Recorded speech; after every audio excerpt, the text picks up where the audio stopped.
just in the sense that, you're saying that it's not appropriate for, the long, big trains, but the little ones is where it was introduced in the first place.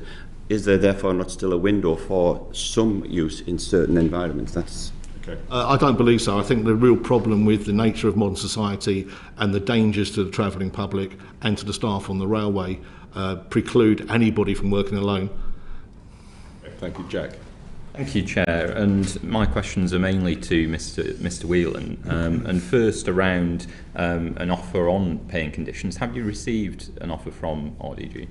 Well, the first I knew was when my media person rang me up and said, "What do you say about the offer?" If I can go slightly backwards to explain the chronology, it might assist. I'd been approached by Mr. Montgomery, who you're going to speak to later, the Friday of Christmas week, saying, "Can we meet next week?" I'd met Mr. Harper and Mr. Merriman prior to that, and they said they were going to put Mr. Merriman in to facilitate the talks, and we were awaiting that meeting before we went into further talks, because we thought that was due decorum and we needed to understand the role of the Rail Minister in the facilitation of the talks. But also pointing out that at a point in time that, unfortunately, like anybody else, my negotiating team has a right to take leave, and we had no availability. 2 of the 3, and I'm one of the team, were out of the country and not available, and we couldn't have met anyway. But for the same reason that I gave to the negotiators of the RIRG an email at 15:18. So in terms and then of the press release went out 20 minutes later. So in terms of the deal that you've been offered, which aspects of that are acceptable to your members and which aspects are not? There is not one line in that deal, from the opening comments to the final full stop, that I could recommend, because the deal, and it'll be forced upon our members in the talks, which was not what we agreed within the enabling agreement. What we agreed as joint trade unions in the enabling agreement, that we would agree at a high level things be passed down to. So what would you like to see in a deal to make it so that it would be near to something that you would accept? I think we're very much getting to the point whereby after 4 years without a pay offer, a significant pay offer, that we need a clean pay offer to move forward, to get out of the current strife that we're in, to go back to the table clean, to look it forward. Most of what's in the areas where we have to modernise, I think I'm the person that signed off ATO under some modernisation before. There hasn't been a major project in the UK in the last 23 years that hasn't happened without the buy-in and the willingness of the trade unions. We want to grow railways. I don't want my people dying because there's no toilets on trains and using tenant products. I don't want my people using semaphore signals and going to 2 colour lights, 3 colour lights, and then ATO. I actually want a green railways at the centre of a green revolution. That is an organisation. It's a pure productivity grab of a wish list of all the things that various companies couldn't achieve in the last 2.5 decades, because in many occasions they couldn't afford them, unfortunately.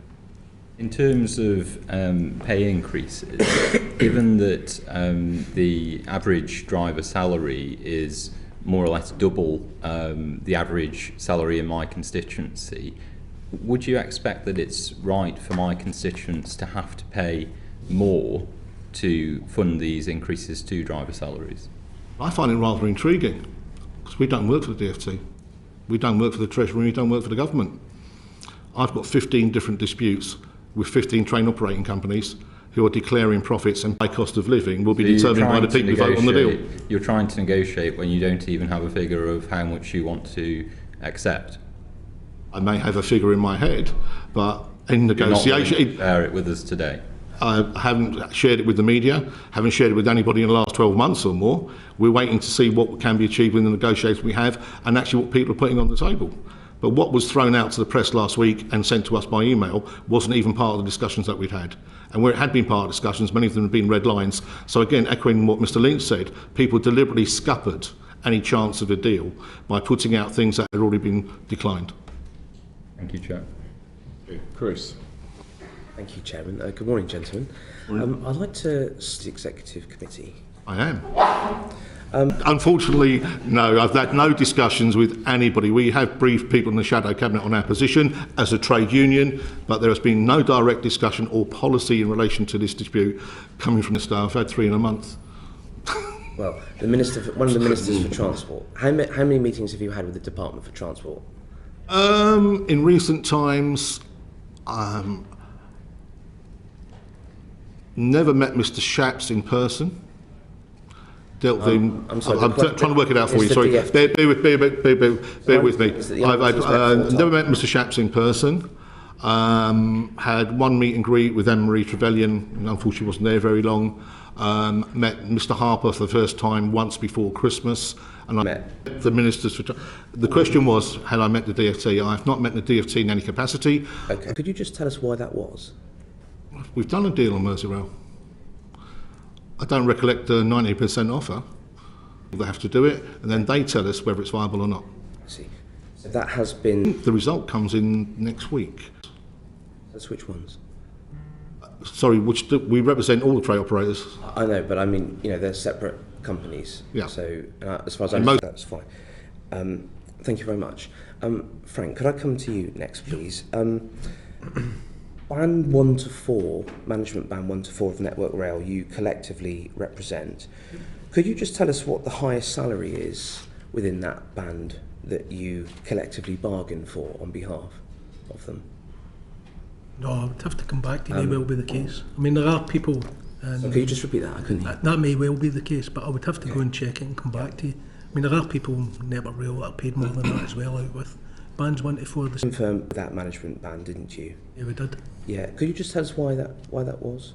Our management members voted to take industrial action, first time ever in my recollection, and ultimately we Last year, we understand it that the General Secretaries of a fully funded visit by the TUC to go to Spain to meet your counterparts there to discuss the sorts of issues you face and to, in effect, get hints and tips.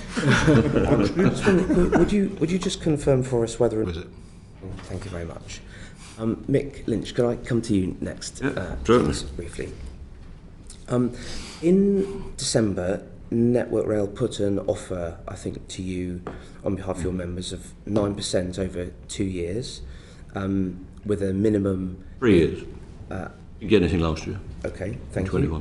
With a minimum of a £1,750 value for that because of the minimum threshold. Yeah, there's what we call an underpin, which is RMT's policy that there should always be an underpin or some mechanism that advances the lower paid, because continued percentage increases give them, over an evolving period, a worse deal. So that's something we're seeking from all employers and have been successful in over 20 years or more in improving lower paid wages. But it's not an offer of pay, it's an offer of, as the DFT calls it, reform and modernisation. It's a package deal. It's things. Would you be willing to share with us the details of what that offer has been so we can see it? Yes, it's in the public domain. I think it's been put on. It's on the Network Rail website. It's on our website. And with it called modernising maintenance, there's some elements for signallers and others and stations.